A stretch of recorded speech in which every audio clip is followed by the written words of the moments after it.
Day എന്തൊക്കെയാണ് നമ്മുടെ ഈ നാട്ടിൽ നടക്കുന്നത്, നമ്മുടെ ഈ രാജ്യത്ത് നടക്കുന്നത്? നിങ്ങൾ വല്ലതും അറിയുന്നുണ്ടാ? മറ്റേ ഹിന്ദുവിനെ ഉണർത്താൻ നടക്കുന്ന ചില വേട്ടാവളിയന്മാരും വേട്ടാവളിയത്തിമാരൊക്കെ ഉണ്ടല്ലോ. നിങ്ങൾ ഇതൊന്നും കണ്ടില്ലേ? കണ്ടിട്ടും കാണാതെ മാറി കുത്തിയിരിക്കുകയാണോ? സ്വർണം കട്ടവനാരപ്പ സഖാക്കളാണ് അയ്യപ്പ. ഈ പാട്ട് ഒരു 1.5 മാസം നമ്മുടെയൊക്കെ ചെവിക്കാതെ ഇങ്ങനെ അടിച്ചുകൊണ്ടിരിക്കുകയായിരുന്നു അല്ലേ. ഇത് പാടി നടന്നതൊക്കെ ഇവിടുത്തെ സംഘപരിവാർ പ്രസ്ഥാനങ്ങളൊക്കെ തന്നെയായിരുന്നു. അപ്പം ഇത് കണ്ടിട്ട് ഒരാളും ഉണർന്നുമില്ല, വികാരവും കണ്ടില്ല. 60 കിലോ വെള്ളികൾ കാണാനില്ല, കോടികളുടെ തട്ടിപ്പ്. എവിടാന്ന് മനസ്സിലായ? അയോധ്യയിലാണ് ഈ സംഭവം നടന്നിരിക്കുന്നത്. നമ്മുടെ രാമന്റെ സ്വത്തുക്കളാണ് ഇവന്മാരെല്ലാം അവിടെ കവർന്നെടുത്തോണ്ട് പോയത്. ഇത് കവർന്നെടുത്തത് ആരാണെന്ന് ചോദിക്കുമ്പോഴത്തേക്ക് രസം, കാരണം അവിടെ ദേവസ്വം ബോർഡ് എന്ന് പറയുന്ന സംഭവമൊന്നും ഇല്ല. അവിടെ ഇതൊക്കെ ഭരിക്കുന്നത് RSSകാരാണ് കേട്ടോ. എന്തൊക്കെയായിരുന്നു നമ്മുടെ കേരളത്തിലല്ലേ ഒരു ശബരിമല വിഷയം വന്ന് ഇവർ കാട്ടിക്കൂട്ടിയ കോപ്രായങ്ങൾ. ഇപ്പൊ ഒരുത്തൻ പോസ്റ്റ് ഇടാനും ഇല്ല, ഒരുത്തൻ ഹിന്ദുവിനെ ഉണർത്തുകയും വേണ്ട. ഇതൊന്നും കണ്ടിട്ട് ലവന്മാരൊക്കെ മിണ്ടാതിരിക്കുകയാണ്. നമ്മുടെ മറ്റേ RB വിശ്വബാബു ഉണ്ടല്ലോ, ആ RB വിശ്വബാബുവിനെ ചാനലിനകത്ത് വന്നപ്പോഴത്തേക്ക് എടുത്തിട്ട് കീറി ഒട്ടിച്ച് കണ്ടം വഴി ഓടിച്ചു വിട്ടിട്ടുണ്ട്. നമുക്കെന്തായാലും നമ്മുടെ അൻസാരി സുഹരി ഉസ്താദും ഈ സഹോദരിയും കൊടുക്കുന്ന ഈ മറുപടി നിങ്ങളൊന്ന് കേട്ടു പോയിക്കോണേ. വിശ്വാസികളിൽ കള്ളന്മാരില്ലെന്ന് നമ്മൾ ആരെങ്കിലും പറയോ? ഇല്ലല്ലോ. വിശ്വാസികളിൽ കള്ളന്മാരുണ്ട്, മോഷ്ടാക്കളുണ്ട്. ഇപ്പൊ ശബരിമല ക്ഷേത്രത്തിൽ തന്നെ മോഷണം നടത്തിയവരെല്ലാവരും വിശ്വാസികളല്ലേ? ക്ഷേത്രഭരണം നടത്തിയ ആൾക്കാർ തന്നെ അവരാരും അവിശ്വാസികളായിട്ടുള്ള ആൾക്കാരല്ലായിരുന്നല്ലോ. അവരൊക്കെ വിശ്വാസികളാണ്. അവര് ക്ഷേത്രങ്ങളുടെ സ്വത്തുക്കൾ കൊള്ളയടിക്കുന്നതിന് കൂട്ടുനിന്നു. ഇവിടെ അയോധ്യയുടെ വിഷയത്തിലേക്ക് വരുമ്പോൾ നമ്മളിവിടെ എന്താണ് കാണുന്നത്? അയോധ്യയിലെ ഇത്തരം വാർത്തകൾ ശരിയാണെങ്കിൽ അത് അങ്ങേയറ്റം വേദനാജനകമാണ്. യാതൊരു സംശയമില്ല, അത് ഞെട്ടലുളവാക്കുന്നത് തന്നെയാണ്. എന്തു പറ്റി ബാവട്ട? വെള്ളി കട്ടവനാരപ്പ സംഘികളാണ് രാമേട്ട, വെള്ളി കട്ടവനാരപ്പ സംഘികളാണ് രാമേട്ട. ബാബുവട്ടം പറഞ്ഞുകൊണ്ടിരുന്ന ക്ഷേത്രങ്ങളൊക്കെ വിശ്വാസികളെ ഏൽപ്പിച്ചു കഴിഞ്ഞാൽ സുതാര്യത ഉണ്ടാവുന്നത് ഇപ്പൊ ഏൽപ്പിച്ചവൻ തന്നെ തൂക്കെട്ടടക്കം അടിച്ചുകൊണ്ടുപോയി.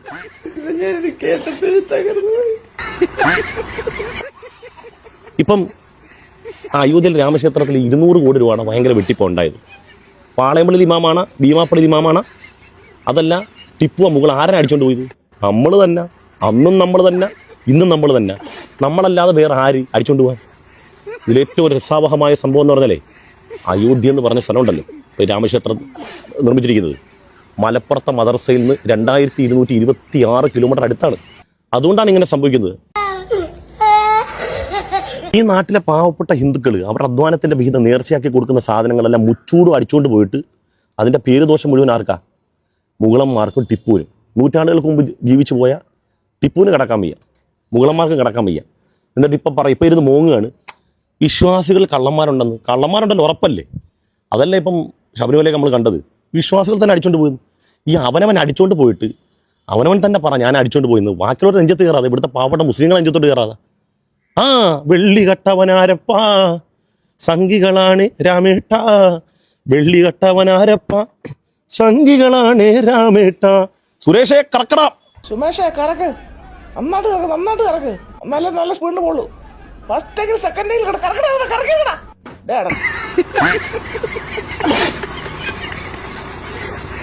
അയോധ്യ രാമക്ഷേത്രത്തിലെ സംഭാവന ക്രമക്കേടിൽ വെട്ടിലായിരിക്കുകയാണ് RSS നേതൃത്വം. ക്ഷേത്ര ട്രസ്റ്റിലെ പ്രമുഖരെല്ലാം RSS ആയി ഏറ്റവും അടുത്ത് നിൽക്കുന്നവരാണ്.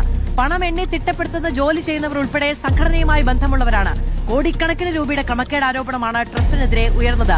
ഒരു ഹിന്ദു വിശ്വാസിക്കും രാമന്റെ പേരിൽ പണം പിരിച്ച് പോക്കറ്റിലാക്കാൻ സാധിക്കില്ല. അതും 1ഉം 2ഉം രൂപയല്ല, 200 കോടിയിലധികം രൂപയാണ് സംഭാവന ലഭിച്ചതിൽ നിന്ന് മാത്രം RSSകാർ അടിച്ചുമാറ്റി പോക്കറ്റിലാക്കിയത്. ഈ RSSകാർ രാമനെ ദൈവമായി കാണുന്നുണ്ട് എന്ന് നിങ്ങൾ ഇപ്പോഴും വിശ്വസിക്കുന്നുണ്ടോ?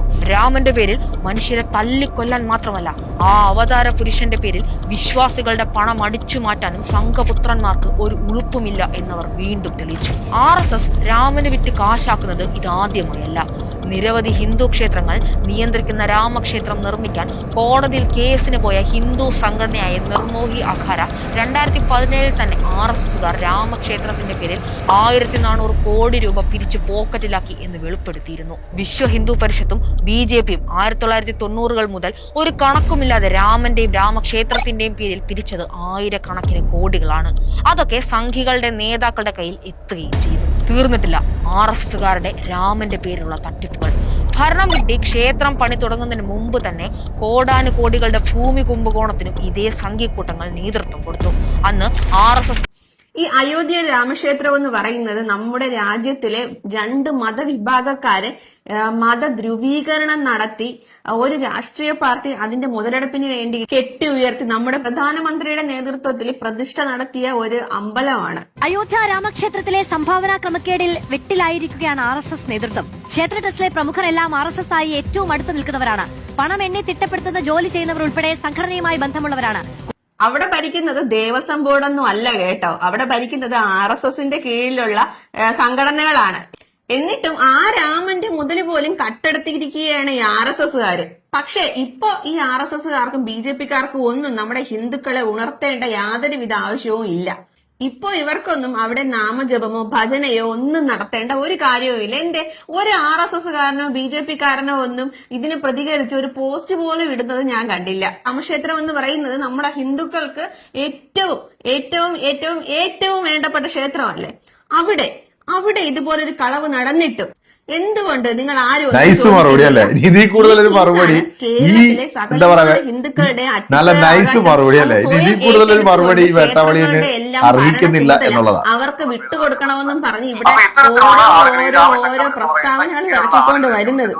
ഇവരുടെ കയ്യിലെങ്ങാനും നമ്മുടെ അമ്പലങ്ങൾ കിട്ടിയാലുള്ള അവസ്ഥ നിങ്ങൾ ആലോചിച്ചിട്ടുണ്ടോ? ഈ അയോധ്യ രാമക്ഷേത്രം എന്ന് പറയുന്നത് നമ്മുടെ രാജ്യത്തിലെ നമ്മുടെ പത്മനാഭ ക്ഷേത്രത്തിൽ ഇതുപോലെ ഒരു കൊള്ള നടന്നിട്ടുണ്ടെന്ന് ന്യൂസുകൾ വരികയുണ്ടായി. അതിനെപ്പറ്റി ആർക്കും ഒന്നും പറയില്ല. നമ്മുടെ പ്രധാനമന്ത്രിയുടെ മതസ്നേഹവും ദൈവസ്നേഹവും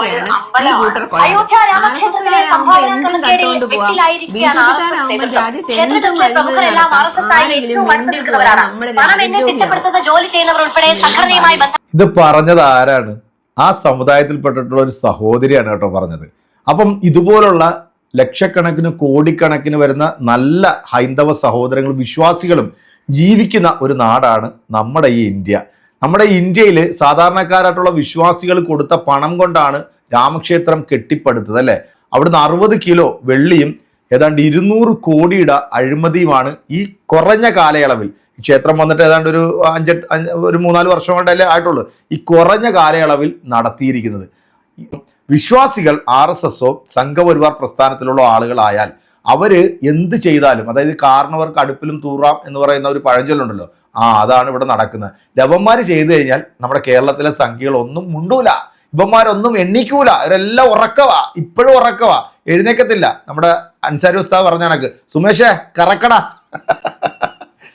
ഇനിയെങ്കിലും ഇവന്മാരൊക്കെ ഒന്ന് ഉണരട്ടെ. അപ്പം ഈ വീഡിയോ കാണുന്ന എൻ്റെ കമന്റ് ബോക്സിൽ വന്നിട്ട് കമന്റ് ഇട്ട് മെഴുകുന്ന സംഖ്യ ഓളികൾക്ക് എന്തെങ്കിലും പറയാനുണ്ടെന്നുണ്ടെങ്കിൽ, നല്ല ജനിസിന് ജനിച്ചിട്ടുള്ളതാണെങ്കിൽ കൃത്യമായിട്ട് കമന്റ് ഇടണം കേട്ടോ. തന്തയ്ക്കും തള്ളയ്ക്കും വിളിയല്ല, ഇതിനുള്ള മറുപടി. അപ്പം അടുത്തൊരു വീഡിയോ നമുക്ക് വീണ്ടും കാണാം. ബൈ.